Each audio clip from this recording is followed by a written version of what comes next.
Yo, my name is Kevin, and this is Some Cinema, where I analyze film form, techniques, filmmakers both well known and not, basically anything movie related. Shout out to Tony and Taylor. The movie I want to take a look at today is Taiwanese master Edward Yang's final film, YiYi, aka a 1 and a 2. One thing the average movie watcher is accustomed to is camera movement. In fact, it's usually what they've heard about before even seeing a given film. The camera crew had to chase after George by jeep, motorcycle, and even by foot, as the actor then jumped off a ledge onto a mat. This is just one of the many crafty ways the filmmakers made the movie look like it is all just one single shot.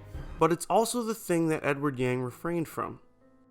In YiYi, as well as the rest of Yang's filmography, shots are primarily static, when the camera is completely still, relying on what's in the frame to create movement.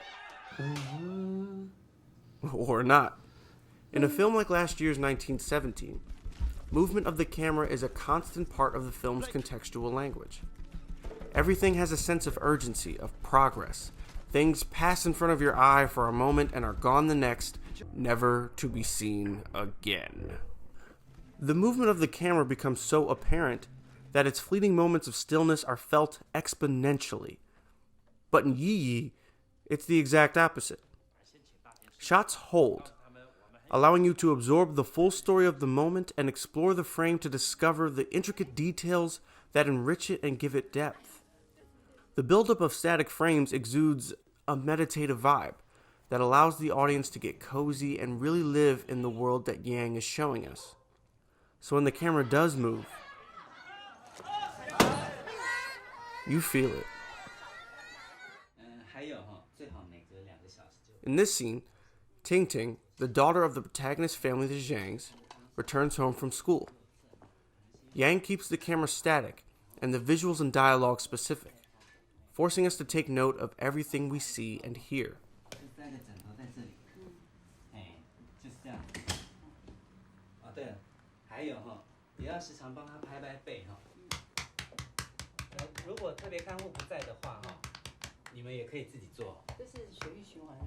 We're absorbing information at the same pace as Ting Ting. 那就这样子了哈。好，医生，那看我妈妈现在这个情形，你想她应该什么时候会醒过来啊？这个很难说哈，不过你可以把她当作正常人一样，早上打开窗子，可以的话推她出去走一走，晚上按时关灯睡觉。啊，最重要的是。And then we fall behind. 她的知觉。不过我也不是很乐观，因为我年纪大了，你们要有心理准备。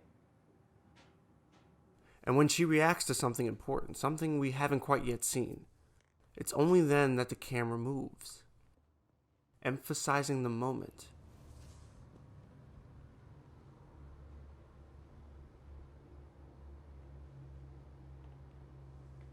It isn't until the end of the scene that we as an audience catch up and get the whole picture. On the other hand, in this scene from Transformers: Age of Extinction, the protagonists are having a conversation that can't be gleaned without audio. On the bright side, you guys met. The moving frame and their positions in it give us very little information. This scene in a visual medium is overwhelmingly reliant on sound. While its primary tool is just in constant motion, completely unmotivated. I'm talking about the camera. The different elements aren't building up to anything. Thank you. But, to be fair, this is far from the only film that does this. Cue the montage. Nothing but constant motion. Whew. Okay. Alright, getting a little dizzy. Whew. And hey, I love most of these movies. I have them, they're sitting in my house, gathering dust. Look, the point is, just imagine if these films valued movement as much as YiYi does. The reason I wanted to do this video was so I could sing the good praises of Edward Yang. So I don't give a damn if anyone... No, please, no, thank you for watching. I really do appreciate it. Please continue to watch. Thank you very much. If YiYi's reception at the 2000 Cannes Film Festival, winning the Best Director Award, aka Prix de la Mise en Scène, was any indication, Yang was on the verge of breaking into a whole new frontier in his career. but he was already gone before the world could fully embrace his work. YiYi is a stone-cold, subtle masterpiece that manages to connect back to legendary filmmakers like Yasujiro Ozu. 如果特别刊物不在的话，